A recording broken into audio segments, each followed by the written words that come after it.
Hey guys, welcome back. This video is discussing what the community is and some perspectives others may not have considered. I think this is a good discussion as we have seen individuals with power in groups and forums attempt to consolidate power, to control the fans and only allow their viewpoints. They believe some are exempt to forum rules and believe themselves able to decide who is allowed in the Battletech fandom. Basically, like in many areas of society, being the problem they claim to oppose. What is the Battletech community? It used to be locations where all Battletech fans could gather to enjoy Battletech, but now they really aren't. The chaos of June 2023 has fractured and divided the community into something near unrecognizable. More so than after what happened in 2022 when real-world politics truly became an issue in the fandom. When I say community in this video, that's a word used to manipulate others for fear of being pushed out for wrong think. I do not use the word in a positive way, as it has been weaponized, like many words, against the fandom. It is clear that certain politics are allowed and others are repulsed, but it is important to be clear on who is doing the repulsing. Any politically charged conflict in the Battletech fandom will typically side with the more left-leaning view when it comes to admins, mods, etc. This is what happened with Blaine Pardoe. This is what happened with the Rommel flare-up.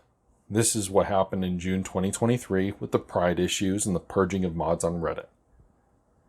What does this do to the vast number of community members who do not want to see real-world politics or are right-leaning? While many will not take direct action, such as making public statements calling out hypocrisy or biased treatment, they may stop making purchases or start 3D printing or even just start buying third-party. Granted, it won't create a massive loss initially, and the mercenary Kickstarter success is a sign that people want Battletech to succeed. I want Battletech to succeed. However, wanting Battletech to succeed does not mean allowing those of ill will run it into the ground, with faithless and politically charged stories by activists that don't care about Battletech, but only care about their politics in Battletech. Groups are already forming to split away from this community foolishness. Recently, I took some time to listen to someone who had dealt with the 40K issues, Archcast. He makes some incredibly good points regarding communities. In the end, what we have is wannabe, petty tyrants trying to run little online kingdoms where wrong thinkers are not welcome. These fake community leaders have no power over Battletech or the fandom, only over what is allowed on those groups. However, that is changing as apparent organized brigading is now a thing in the Battletech fandom, such as what happened over on Reddit, where the end result is activists, some employed by Catalyst Game Labs, have taken control of the community. It was clearly attempted in Battletech community and everything Battletech on Facebook, but as of yet not with the same level of success as Reddit. Although there was a streak of wrong thinkers removed from Battletech community on Facebook. But in a similar fashion to the activists abusing their powers of admins and mods, we have those pushing back heavily against this. This is where BoomerTech and the various similar pages come from. The concept isn't just scrolling past. The concept isn't just arguing against. The concept is outright obliteration through memes, mockery, or facts of the ideologies being forced by the activists, whether employed by CGL or not, onto the Battletech fandom. Fans have been catalyzed by the hostility of the activists infecting Battletech. Who are these other groups, though? Of course, they're going to be small in nature. We have these massive, thousands of members communities, all living under the dictates of admins who do not hide what is allowed politically. It will take time for the smaller groups, based in the fandom of Battletech, not community, to grow. First is one that has been around for a while. It is a great place to see Battletech and at the same time speak your mind.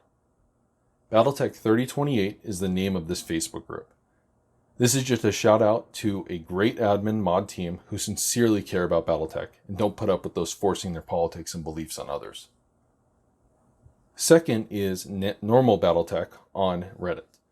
A very, very new group that appears to be a response to the heavy-handed, severe political bias of the official Battletech Reddit mods that took over the regular Battletech Reddit. As of this video, the About section of Normal Battletech reads, quote, discussing any Battletech related topics without the controls of corporations and cultists. From my perspective, it looks like if you want to inject some politics, you better be able to hold your own. Finally, a group I started a few days back that has had far more growth than I expected. This group's purpose is to be entirely absent of all political discussion. As I can speak about this group being the one who started it, I will not bend the knee. I will not submit to demands by the political hobby tourists or even toxic community members demanding adherence to their views.